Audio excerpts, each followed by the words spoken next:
Good afternoon, everyone, and welcome to Gregory Santana's Winners and Losers for October 25, 2019. Look at this. RCL and UAA tie for the lead in each of their own respective leagues and 19% knocking KLK2. Let's go to the charts. So here we are. Let's go ahead and start with the Alpha account. RSL. There we go. And as you'll notice too, we have some people, we have new team members in here.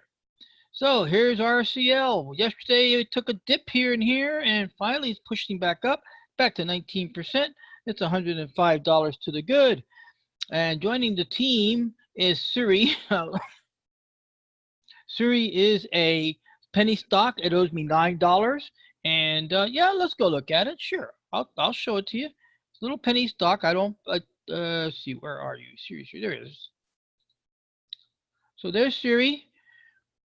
Our order was triggered, and our stop is down here at 6.15, and our target is $9.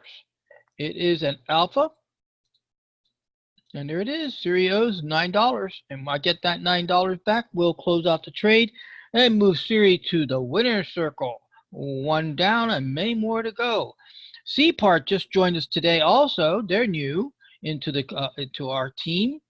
C-Part owes us about how much? Let's get the okay. C-Part owes us $683, and it's where it's at. It's already down, and this happens because of the reason is that you have this kind of action going on. But I'm still in positive territory, so the trade can work its way out.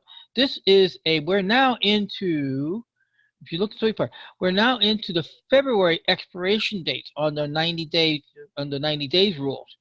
There are various trading programs out there and strategies that say, oh, don't buy options more than 45 days, don't buy options more than 30 days, don't buy options more than this and that.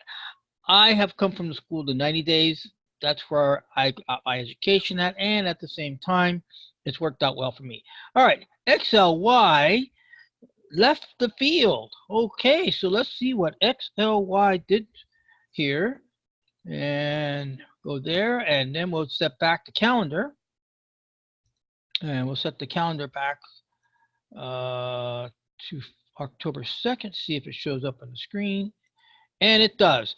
Oh, what a heartbreaker. We got in at 202 and got taken out at 95 with 4 contracts. So let's do the numbers. So 202 minus 95 cents return, losing 107 on 4 contracts, which is 400, and it's 428. Let's go see what it owed prior to that. Okay, here it is. Now, we were shooting for a low-hanging fruit on 316, but look at this. This is really annoying. It comes down, hits my exit, and bounces up again. You know, that's the market. You live with it. So what's going to happen now, AMC is not going to take the hit. It's not their fault. It's XLY's fault. So what's going to happen now is when I do update the spreadsheet, it's going to be XLY owes, how much did I say? 4 something? 428. So owes 428. They owe the money, not AMC. AMC will still be at 316. And AMC will from last trade. Now, when I go to my accounts statement at TD Ameritrade, then I'll be able to see if they owed us any more money than that. In fact, I can just pull up my spreadsheet, take a look, and take that over here. And winners and losers. And we are in the alpha account. And it looks like XLV, yes, XLY owed us 918 from the priors. Oh no, that's the winner's circle. They made profit. Yeah, so this is going to be oh, how interesting. This is going to be a new entry loss for XLY. Because why? The original XLY prior to taking on AMCN was a winner with a 1900 plus profit. So that said, XLY will AMC will still be a 316, but XLY will then take on a new indebtedness of 428. Not bad because it's in the lower quarter. Ooh, even more than that. It's in the low 10, the bottom 5. It's in the bottom. It's in the bottom 5 of the O's. So seeing this here, and it closed above the 30-day moving average, so I can then reset up for a new Osprey trade in the next couple of days, and focusing again on 316 first, and then coming into the 428 later. If we have a big massive bump, we are getting into the last quarter of the year. Electronics and digital gadgets tend to do well in the last quarter of the year. Why? We are into the Christmas season, and it's one of the more desirable Christmas gifts. All right, so let's go ahead and finish off the league here. So we finished that out. Now we're going on to XLK. XLK is right there, and it got knocked down to XLK. Oh, it moved up actually. Yes, XLK moved up. So XLK actually wasn't the leader yesterday, was it? I don't remember now. I'm so foggy. Oh, it was. It was. So guys, look at my last video. I am so stretched for time, and I'm trying to just get everything done before the deadline here. Okay. Yep, there's my marker. Okay. So it's moved up 283, 268. We'll get where we remember I drew this out as my profit region. Look at that. I called it right. Look at that. I figured to break above here to get into profit zone, to beat the 268. It's a 283. It did it.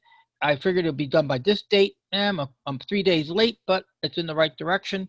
And now it's a matter of moving up our stop to right here to the moving average line. All right. That said, let's go on to XLE. XLE is sitting here. Wow, this thing, I need to really adjust this time frame. It's 1 month. It's correct. It's just this tax axis frame from Thinkorswim does not make. There we go. All right. All right. The bottom line is we're here. This is a Alpha Hawk. We're bumping, just bumping here. There's our entry line right there. There's our stop. So that equates to what? 0.3 minus $7 short. We're $7 short, and if it continues with the climbing, we've overcome our 591 to retire XLE to the winners list. Look at quad. Oh, this is a drama in itself. It's like, quad, come join the party. It'd be kind of nice, Get in here, do your thing. So I guess I'm going to have to keep this thing on the 3 months because it makes it easier. Okay. And I'll just zoom in.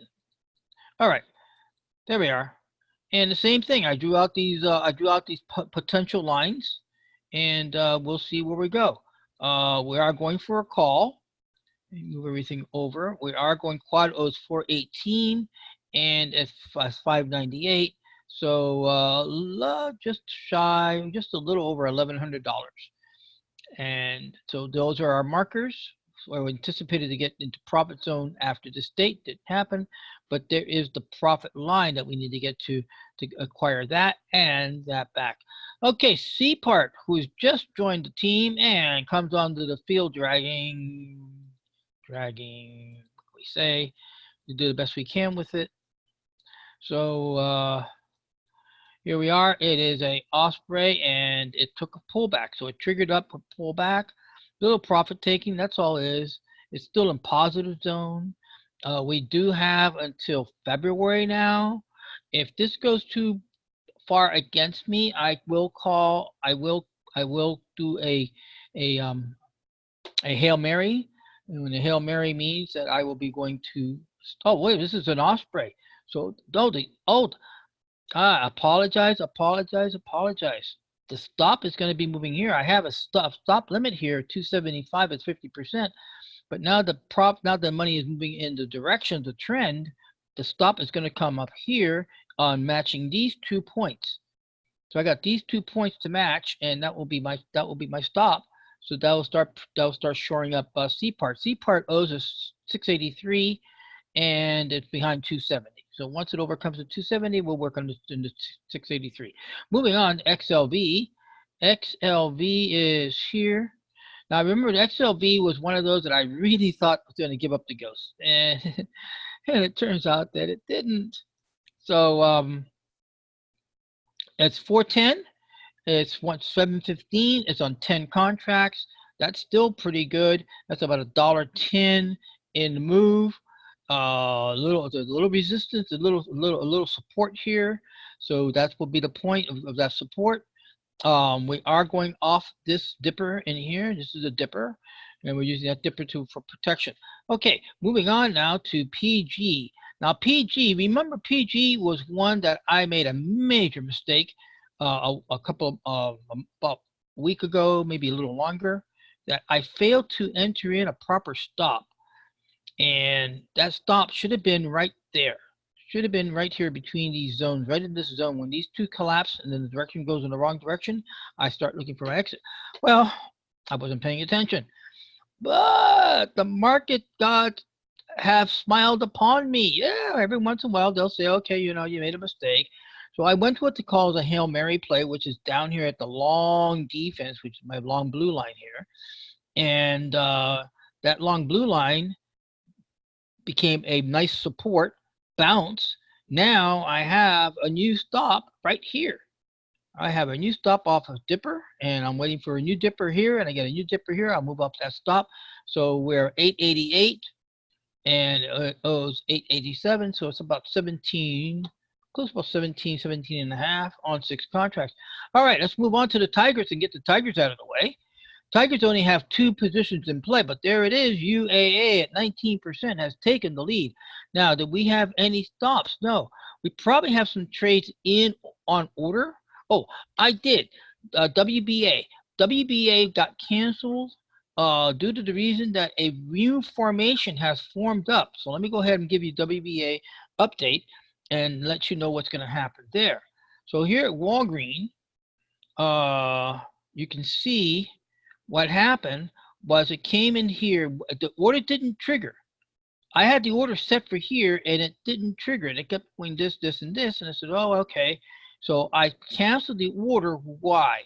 Because I am now getting in the position for a hawk trade. Yeah. Now, hawk trades. Hawk trades are a little bit more, how would you say, finicky. Ospreys are not. Ospreys are very restricted in what they do. Hawks, they swoop, grab their prey, and take off. Exactly what happens here. So we're setting ourselves up for a hawk. Also, I prefer this better. Why?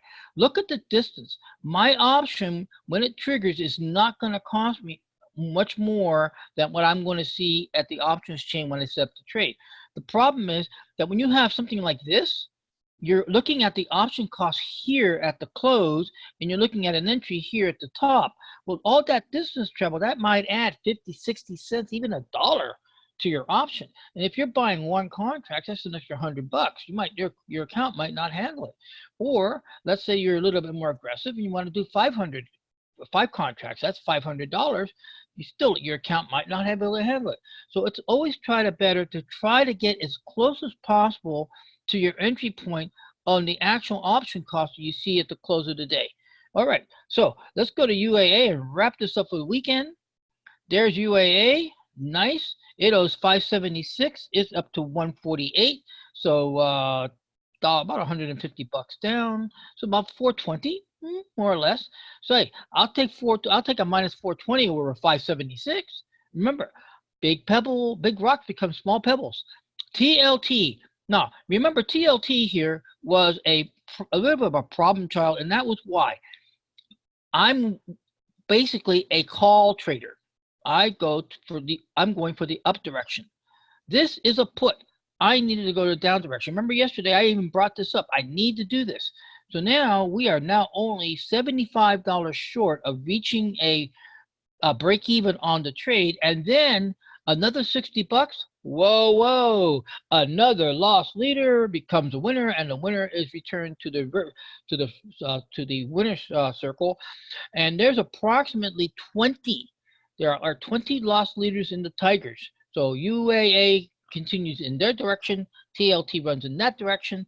If they both decide to take the high road and the low road to Tipolare, and they meet up at profit zone, that's 2 loss leaders taken off the list. I already have 18 left. All right, guys, that kind of wraps it up for the weekend. I thank you very much for attending the winners and losers of October 25, 2019. RCL and UAA tie for the lead in each of their own league at 19%. And with that said, I thank you and be well.